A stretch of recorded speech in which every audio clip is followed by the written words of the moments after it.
Hello everyone and welcome back to my Bold and Beautiful 29 YouTube channel. I hope you guys are having a wonderful day. Before we start, please hit the subscribe button and give this video a thumbs up. In the Forrester guest house, Taylor goes on about picking a marriage date as Ridge gapes at her. Taylor, like everyone differently, is sure she knows what's stylish for his future.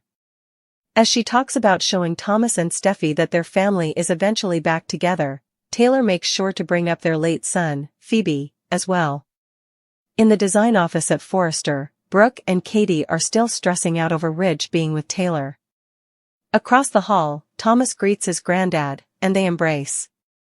Getting right to the point of contention, the youngish Forrester announces he's there to see his parents tie the knot. Thomas goes on about his parents eventually getting wedded, advising he wouldn't let anyone, or anything, ail it. Eric points out he has his own life to worry about. Thomas relays that his engagement has ended, it's why he needs his family.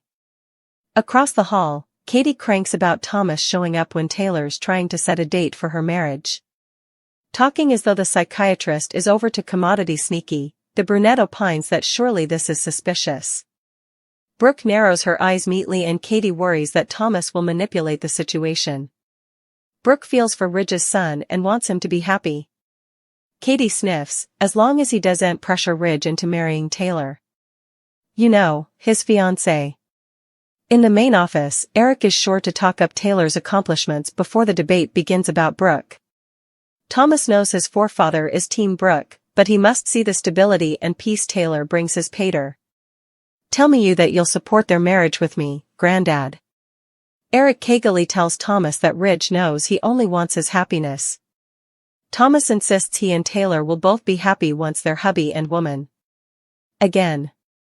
Over yonder, Brooke informs Katie that nothing can change what happened in Italy. He promised he'd make effects right and she believes in him. As Brooke's byword, he just has to end his engagement to Taylor. Thomas walks by and announces that his parents are together and are setting their marriage date. He expects Brooke to accept this and let go. Don't do anything to come between them ever again, he warns as nipping music plays. Still in the guest house, Taylor's moved on to St. Thomas and all of her and Ridge's mileposts.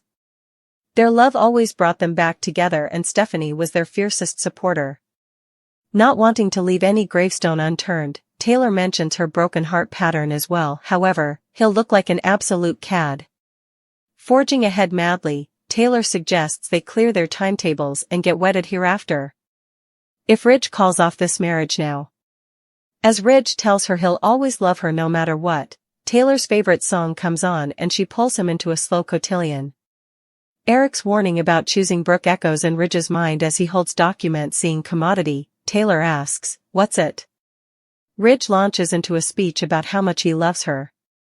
He can't stand the study of breaking her heart again, but that's exactly what he does when he says, "I can't do this. I can't marry you." Lita gets suspicious of Luna. Katie suggests that Brooke tell the verity to Taylor. Brooke is going through a lot of emotional fermentation. Ridge might not suppose he's doing damage, but he's leading both women on. The man promised Brooke he'd make effects right, but is still marrying Taylor as planned. So, Brooke is right to question Ridge about what's going on. After that converse with Ridge, Katie has a talk with her family. The brunette knows that Brooke can't get Ridge out of her system. Still, she also knows about what happened in Italy and feels that ground belongs together. In light of the situation, Katie gives her family some wise advice. However, also perhaps Brooke should tell Taylor herself, if Ridge wouldn't tell the whole verity. Thomas and Ridge will face off over the situation with Brooke and Taylor. The last thing that Thomas wants is for his mama to get hurt again. Also, he walks in to find Ridge and Brooke in grasp. So, will Thomas advise Taylor? We know that Thomas confronts Brooke latterly in the week. The reformed villain will try to make sure that Brooke doesn't intrude with Ridge and Taylor's relationship ever again. Over at the secret medical suite, Lee becomes suspicious of Luna. The youthful woman keeps escaping and sneaking out. Now, she's having orders delivered.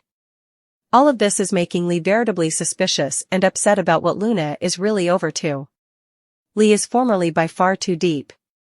Indeed, if she confesses now, a captivity judgment will probably be in her future. Flashback, this isn't the first time that Lee has done this kind of thing. While Lee assumed Luna was stalking Finn, it was actually Will. Now that Luna has gotten a gestation test, will she keep the baby a secret? How exactly does she anticipate this to work? Will clearly isn't going to be happy about a baby, considering it weighs an assault, so stay tuned. Luna takes a gestation test. Thomas busts Brooke and Ridge in grasp. Thomas appears at the office. Taylor is shocked but so agitated. Douglas is staying with Musketeers. Where is Paris? Why wouldn't she be watching Douglas? Moving back to the occasion, they gush about her being engaged to Ridge. Thomas is completely Team Tridge. Steffi will be back for the marriage. Thomas says once the marriage happens, Brooke will have no choice but to move on. The mama says the Golden is still fighting for Ridge. Thomas reminds his mama that Brooke got him back ahead. Taylor thinks everything will be different this time. At Forrester Creations, Brooke and Ridge talk about the media content in Italy. They're still being celebrated. They talk about Brooke's near-death experience. The Golden reminds him of his word, but he's still with Taylor. Nick realized Brooke was just using him to make Ridge jealous, so he's gone. Ridge says that he doesn't want to let Taylor or his kiddies down. Brooke urges him to fix this mess.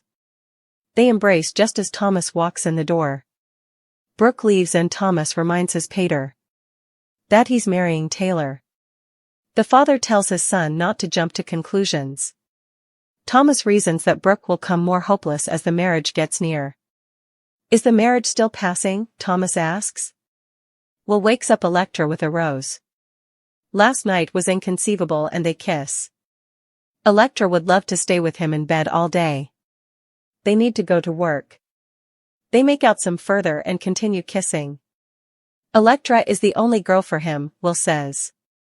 Also, another Riddle Girl flashback occurs. Lee notices Luna had commodity delivered. The youthful lady doesn't say what she ordered. Lee is upset that someone will find out she's alive. It's so parlous, the good croaker warns her granddaughter/bastard. Lee hopes Luna isn't stalking Finn. The youthful woman promises she's staying down from her pater. Lee has been talking to attorneys but they need to be smart. Luna is good at keeping secrets, and she's not going back to captivity. Lee thinks she's way too brassy. When she leaves, Luna takes out the gestation test. Electra is finishing up and says she'll match Will laterally at the guest house. She notices his hesitancy, but he says she's the only person he wants to be with. She kisses him but all he can do is flash back to his arbitrary crapulous sexual hassle the night of the party. Daphne is questioning Hope's desire to be Carter's woman. Carter says she's had a lot going on and Daphne rightfully suppositions with Liam. She wants him to be smart but isn't trying to poison his mind against Hope. She simply cares about him and always will. With that, she reminds him that he's engaged to someone who formerly has a family with someone differently. Luna can't stay until she can let Will know she's alive.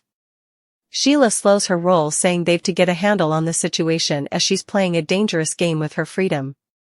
Luna notes her grandma Lee wondered if she was awaiting yet another phenomenon.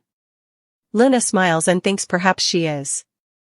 Liam tells Ivy she's all kinds of awful and amazing. She's any man's dream girl. That being said, he has lost so important time with Hope and his family, he can't go to lose further. Ivy understands saying what a great Joe he's and wishes him all the happiness in the world. She wishes they could be together but will cheer him on and cherish their recollections. Ivy thinks Hope is so lucky to be the love of his life and kisses him on the impertinence. Cleric wants to talk to Hope about getting back with Liam and says her heart is her family.